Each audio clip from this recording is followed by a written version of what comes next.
Thank you. Today we have a very special program lined up for you. Sorry it took us a second to get here, but we had a kind of spinal tap journey to find you. Worked out. But today, ladies and gentlemen, we're going to talk to living history, pop culture icons. We're going to go to a place, a really warm, friendly place that without which we couldn't enjoy the era of programming we're watching right now. You can click on Netflix and you can watch Daredevil and Luke Cage. You turn on CW, you can watch Flash and Supergirl.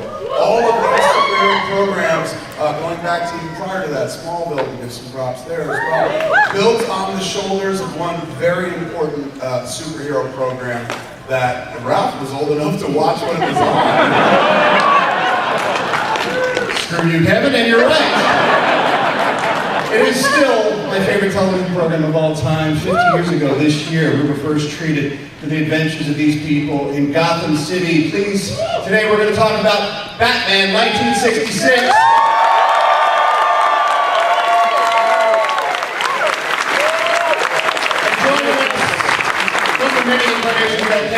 The movie and the TV show from the 60s. Joining us today are some lovely people, starting off with Catwoman from the 1966 original Batman movie, Lee Meriwether.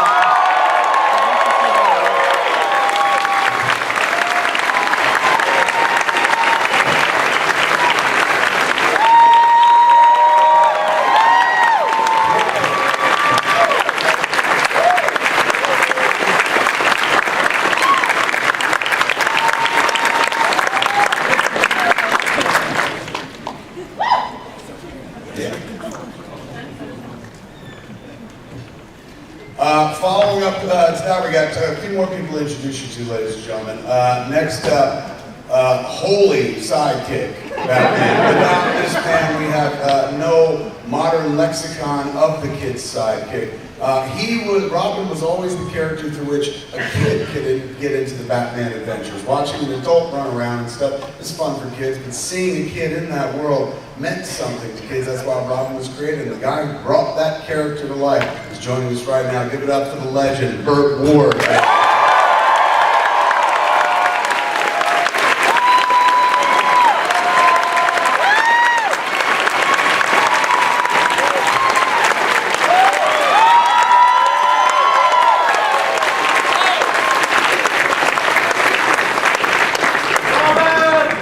And lastly, the King Crusader himself. Put your hands together for Adam West.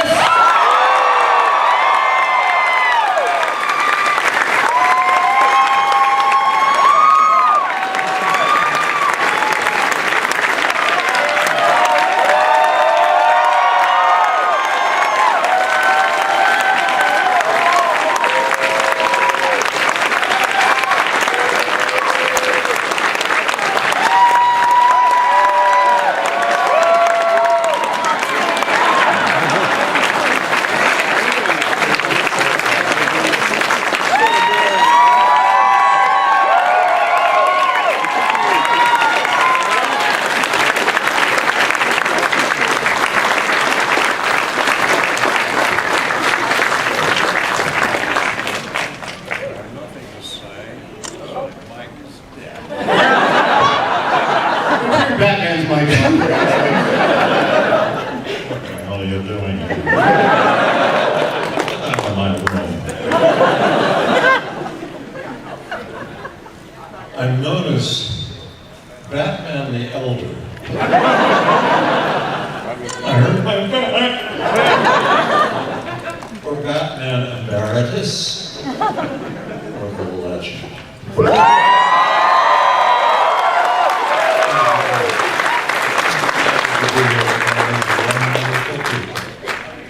It's always good to see them, except, of course, Lewinsky. Hello, Adam. I want to moderate this.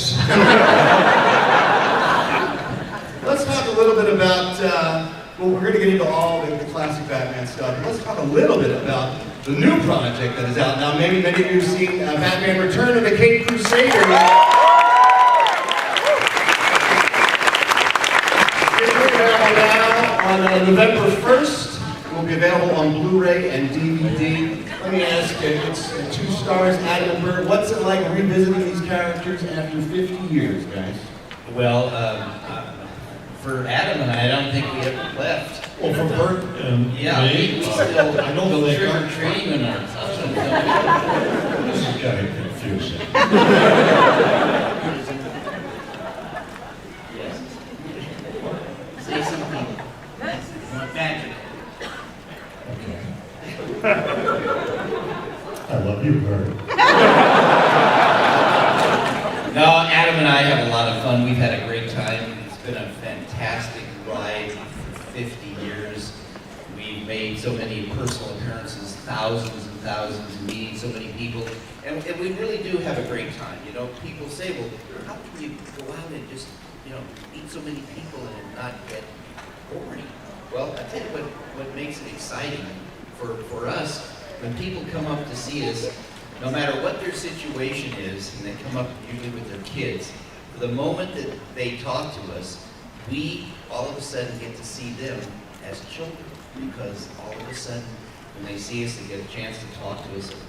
It's like, gosh, I remember when I was watching, and my brother played Batman, and I played Robin, and it is a lot of fun for us to see people relive their childhood. And for the kids now, and sometimes their grandkids that come out and see us, we have a great time. Adam and I have always had a great respect for the characters. We worked very hard on Batman, and I got to tell you, this new movie, I don't know if you've seen any part of it, because they had a premiere on October 10th, but it is really, really good. You're going to love it. Oh, yeah. Adam, how hard was it for you to slip back into the cowl and find that character? Who asked that? That was me down here. It was very simple, because when you've done a character, you can be away from it for 30, 40 years. And like with Burt and me, if we get on the stage together, immediately that chemistry comes back. Whereas in real life, we hardly ever speak. It's a simple thing, Ralph. You pull on that cowl and it's like you're a kid again. Hey, you want to go and play Batman and Robin? I sure do. Come on, let's go. Get that blue bath towel.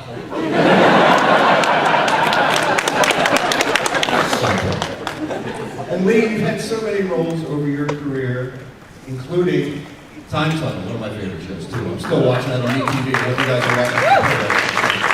But you must get people talking to you all the time about Catwoman / Miss Kit Kat from 1966 from the original Batman film.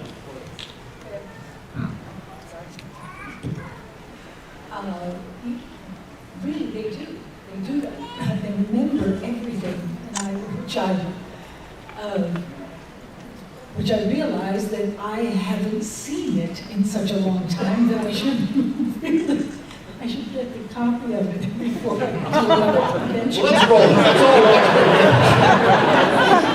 watch it. They said, well, you remember when you went up and you did this? And I said, oh, boy, I just don't remember that. So, but it's fun. It's marvelous to be at these conventions. I love it, and it's amazing that it's carried on all this time. It really is. I was It wondering. was well made. I think the picture was well made. It really was. It's a lot of hard work, and of course, well, we have wonderful people in it as well as our friends here. Burgess Meredith, Caesar Romero, Frank Bush,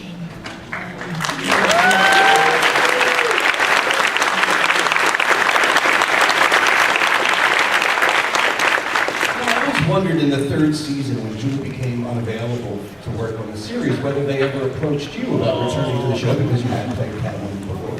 yes, they did, but I was always signed to do Time Tunnel. So I couldn't, and as luck would have it, I was off 1 week, and one of the writers found out that I was going to be off that week, and I wasn't doing anything. They just weren't shooting scenes with me. And And he said, I got the script for you. And so I got to play one episode in the series. Lisa Carson, right? Lisa Carson. With yes. King Tut. With King Tut. He captured me because I was dressed as Cleopatra, and Adam was dressed as Mark Anthony, right? I think. Mark Anthony and Cleopatra. Daffy Duck. Yes, well, the costumes were cheap.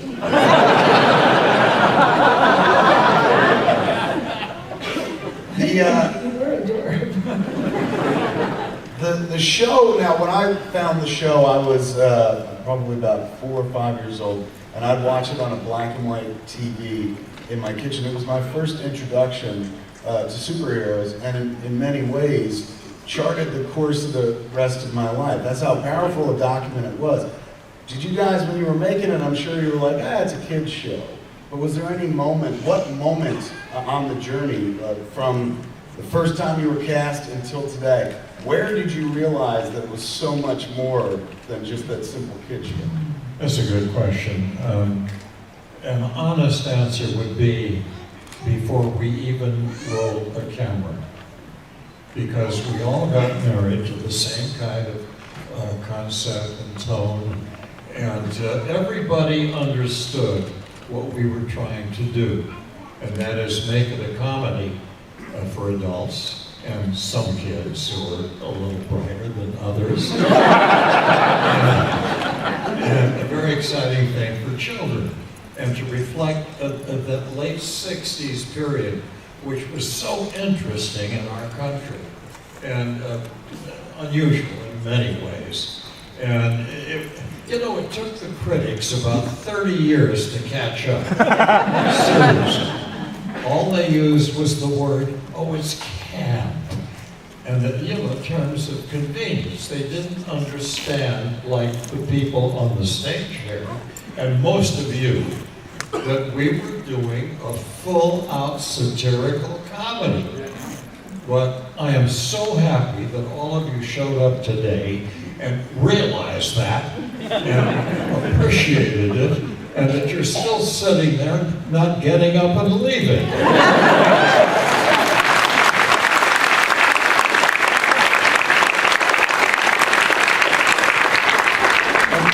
I've seen the new animated feature, Return of the King Crusaders, and as have all of my friends, we're all huge fans.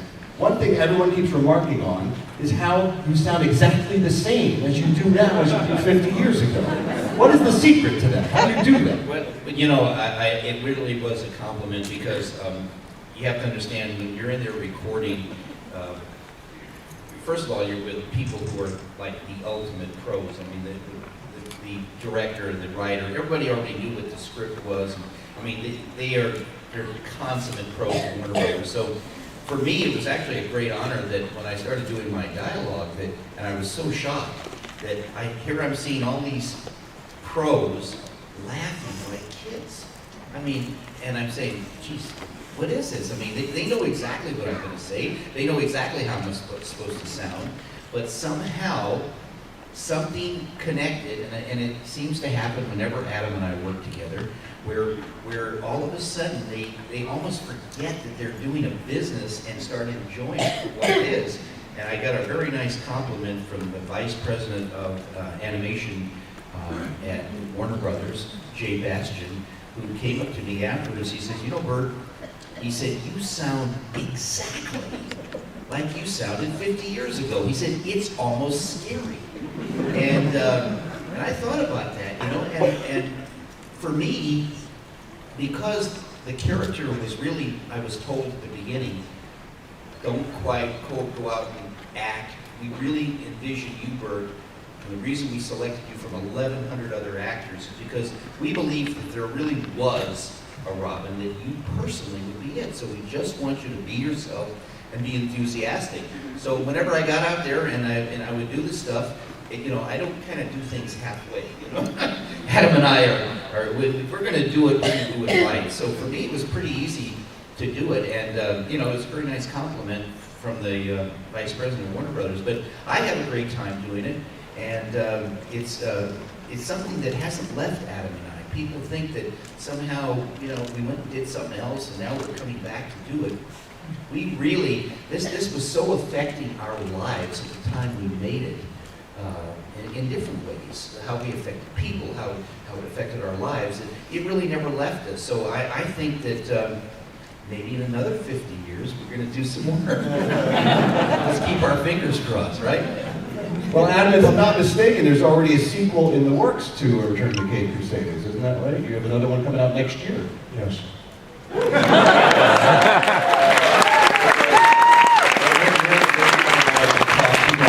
Talk about it.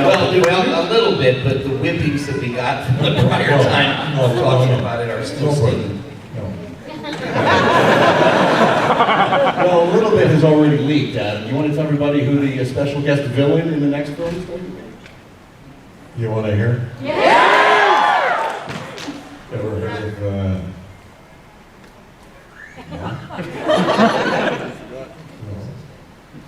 Wait a minute now. Can you guess? Who? Ralph Garman. Ready? Kevin Smith. Yeah, Silent Bob doing a voice.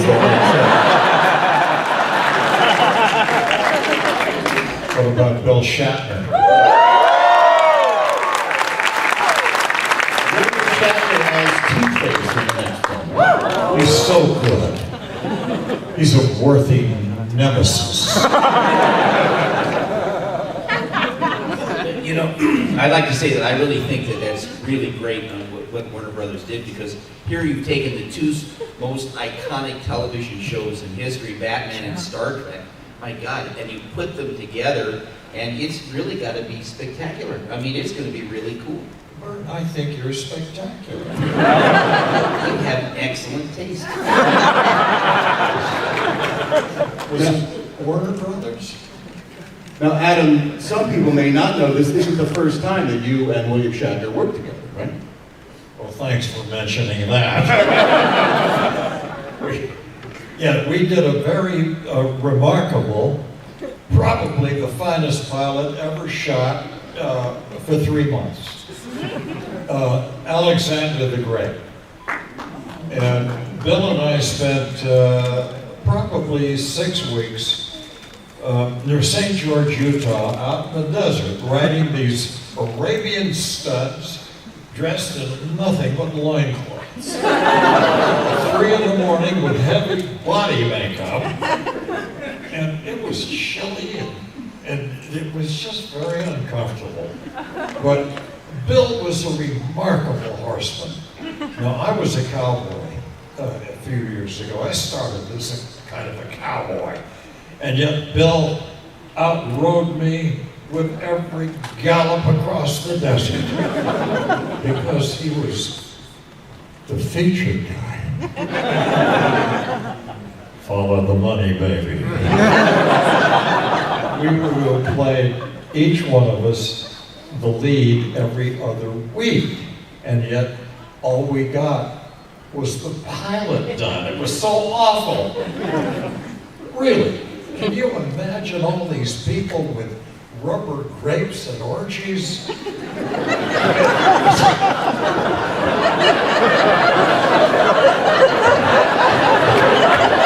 Why were the grapes rubber?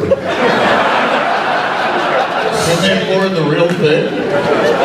Just save on the budget, you know that. Adam, they're at an orgy. Save you first, Kevin. Wasn't really. But Bill and I did this terribly expensive pilot.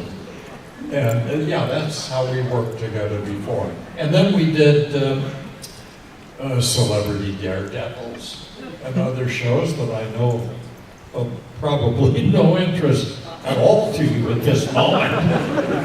But we worked together before. And I love to work with him. It reminds me of Burt. Here he is. Have the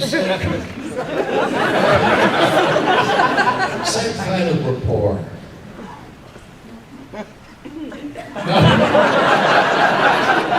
Well, no, Mr. Shatner really does have a very good sense of humor.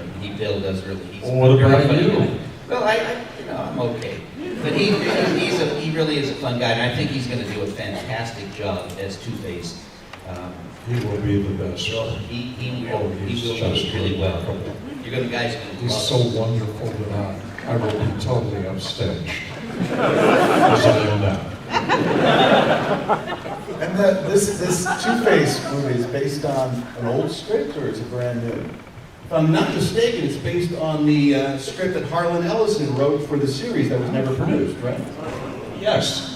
And so they're going to be taking that, which has been made a comic book by DC. They're going to take that same script, they're going to base it, this next film on that script. Here's a question. I always wondered, do they let you guys keep the costumes? Like, do each one of you have a version of your costume? Good question. What do you got? I've got a lot of stuff. You want to buy a cake? I've got things. As a matter of fact, when the series ended and we were given the axe, the guys were so nice to me at Fox. I used to smuggle, I guess I can tell you now. Are you okay? Yeah. Well, I used to open the trunk of my car and put a cowl, maybe or a cape or whatever, a pair of Burt's old tights. In the trunk of the car, and I'd go out the gate, and the guards would look at me and just wink and say, "Hey, I know, there he goes again with some of the stuff." I have a collection. I really do. I have every one of my original scripts with all my notes. Wow. I was offered over $1 million last week. Can you believe that?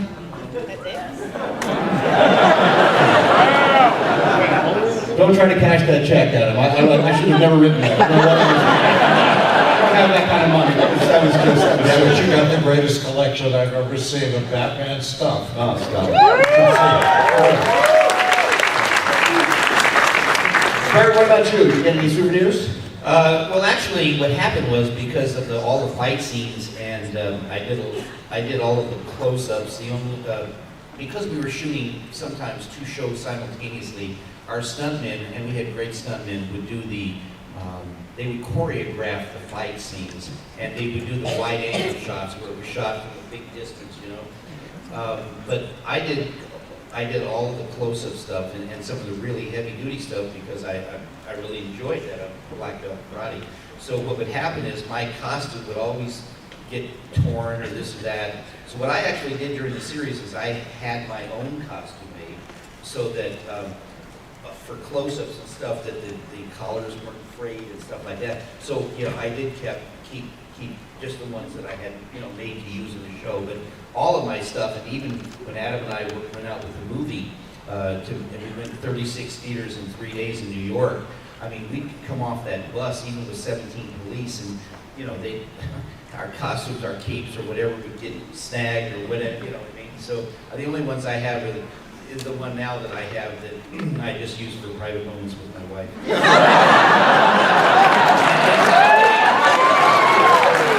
How boy wonder becomes a man. Too much information.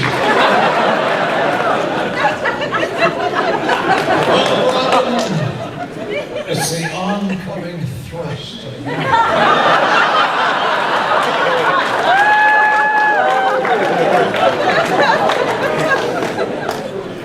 Lee, by the time you joined the cast, the show was already a huge hit on ABC.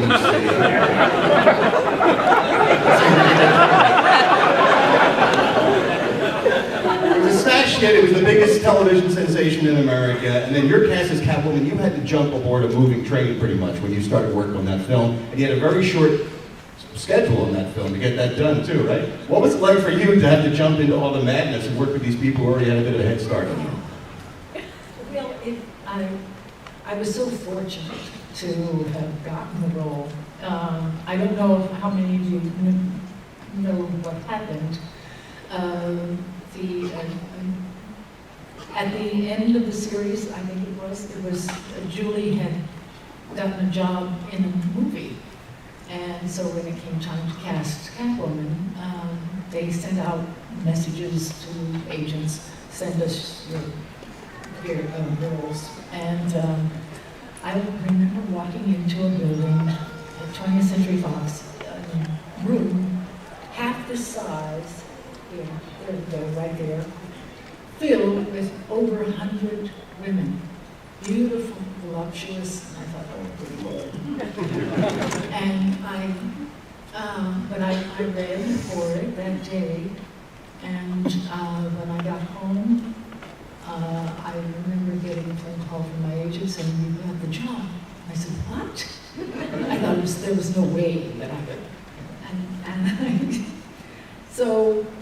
And then he said, well, you've got to go in for wardrobe next day. And I said, all right. And so I did.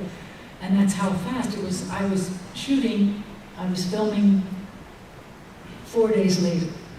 It's like a role that I'd never done. And I had seen one episode of Julie, and I asked the director, I said, Julie is so, she's a dancer. And he said, don't worry about that, Just do what you do, and then we'll work it out. I said, oh, all right. So I felt much easier about it, and that's the way I started. But I was so lucky. I think I'm the luckiest of all the Catwomen, because I got to work with Burgess Meredith, Cesar Romero, and Frank Gorshin, as well as to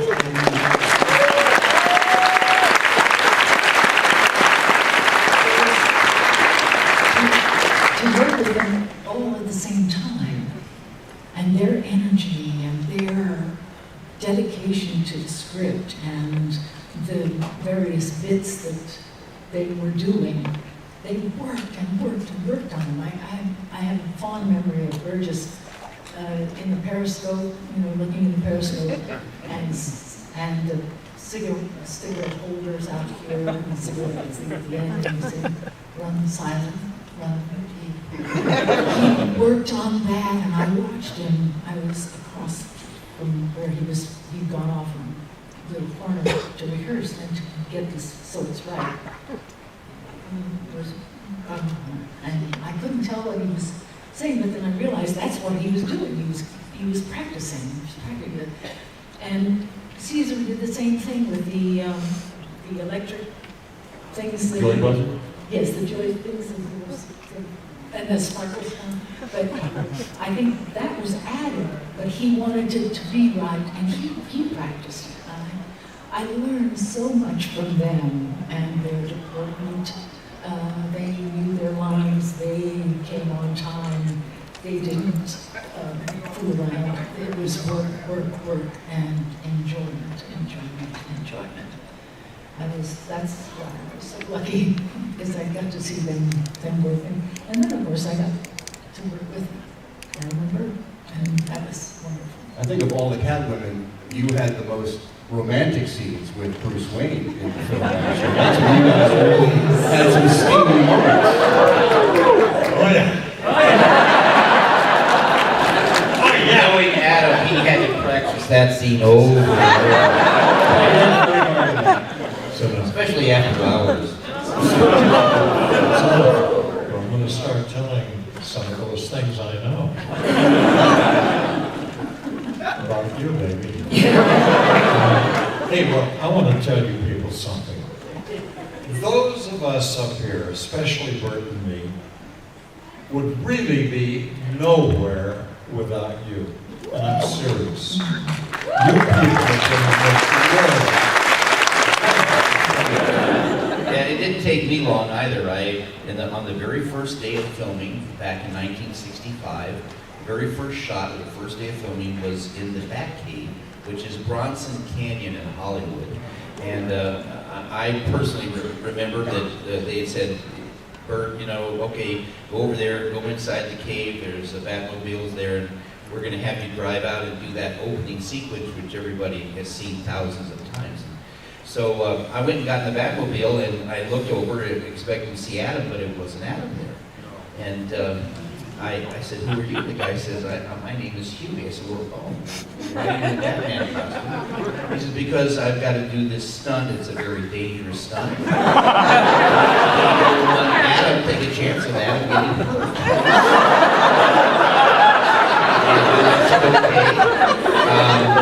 I said, gee, what makes it so dangerous? He said, we got to come out at about 55 miles an hour. We got to make a sharp left turn, and and they just don't want to take a chance that their star's going to get hurt. I said, okay. And then I said, well, I just thought of it. Do I have a stuntman? Absolutely, he says. Yeah, you do. And I said, well, where is he? Oh, he's over there having coffee with me. So anyway, before they're about ready to start, they're saying close up the cape, all this stuff. I said, wait a minute, please. And so the second unit director came over and he said, what is it, Burt? What is it? I said, this man's telling me that this is a dangerous stunt. Yeah, it is.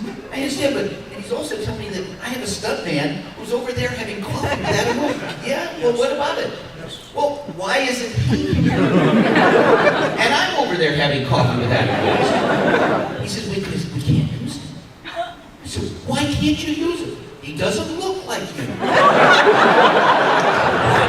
minute, why would you hire somebody like that as a stuntman if he doesn't look like me? We couldn't find anybody else. So I didn't know what to say. Anyway, long story short, come out at 55 miles an hour, go right at the camera, make a sharp left turn. Unexpectedly, my door flies open.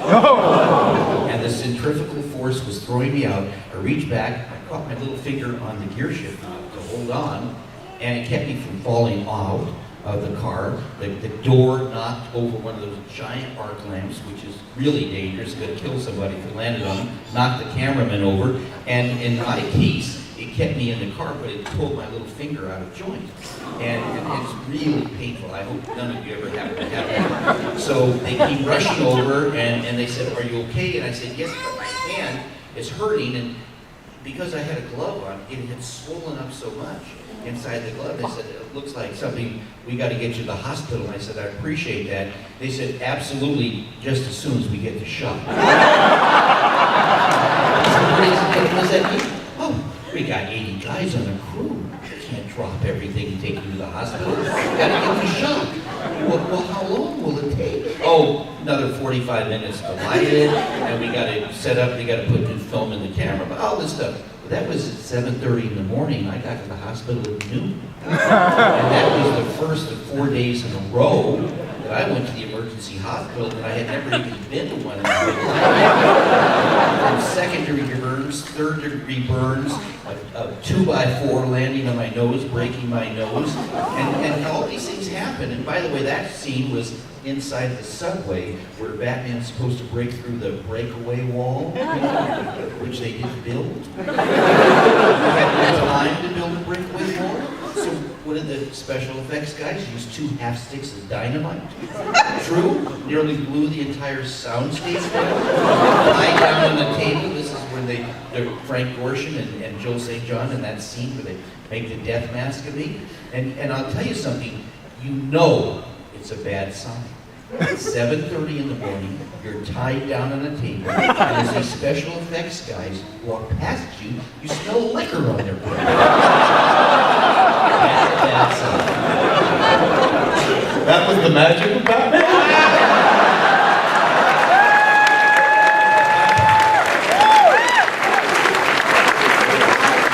Probably the boy wonder how you survived that show. Well, they did take out a $3 million life insurance policy, and I swear by the last 2 episodes they were trying to collect it. Adam, what was it like for you the first day you put on that costume and walked into that Batcave set, which was unlike anything that had ever been on television before, the sheer size of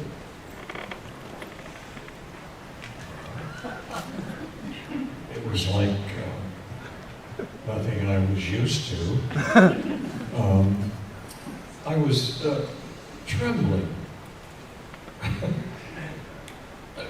Really trembling with the thought of walking onto a soundstage in tights.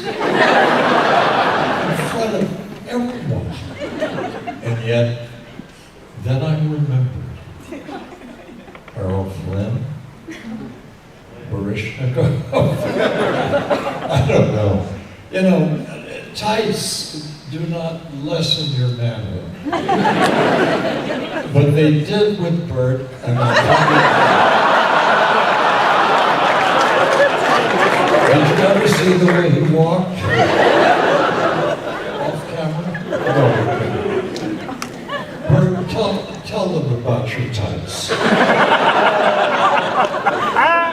Simply, man was not built for tights. It caused a big stir on the set. And there was all kind of issues that both Adam and I had with the censors, Catholic Legion of Decency, all kinds of people, complaining there was either too much bulge in my case. Oh, no.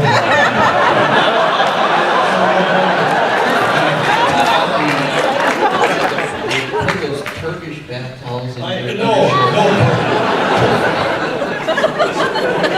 To put that mic down now. This is a family show. I didn't realize we were talking about bat holes. We have time for just a few more questions. Way in the back, that lady with her arm raised for a while now. Go ahead. So you got to play superheroes, but the Batman universe is full of wonderful villains. How many favorites that you would have loved to play? Well, good question. If you had to play a Batman villain, which one would you like to play? Start with you, Adam. Well, Lee Meriwether had that part. You got a lovely Catwoman. Oh, I think I'd like to play Mr. Freeze. Yeah. I'd like to bring that back in the right way.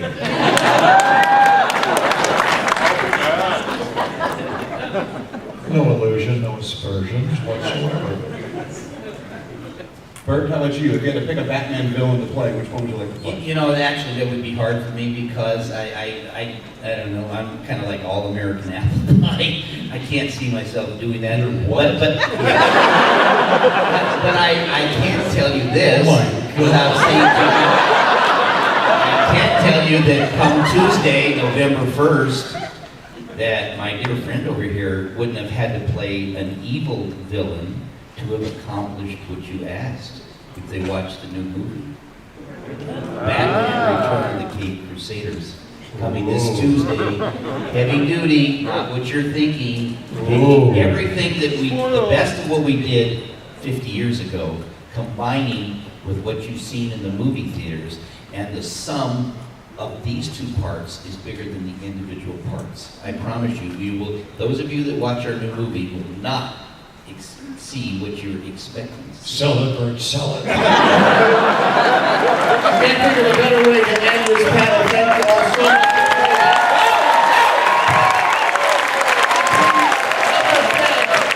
Lee Meriwether.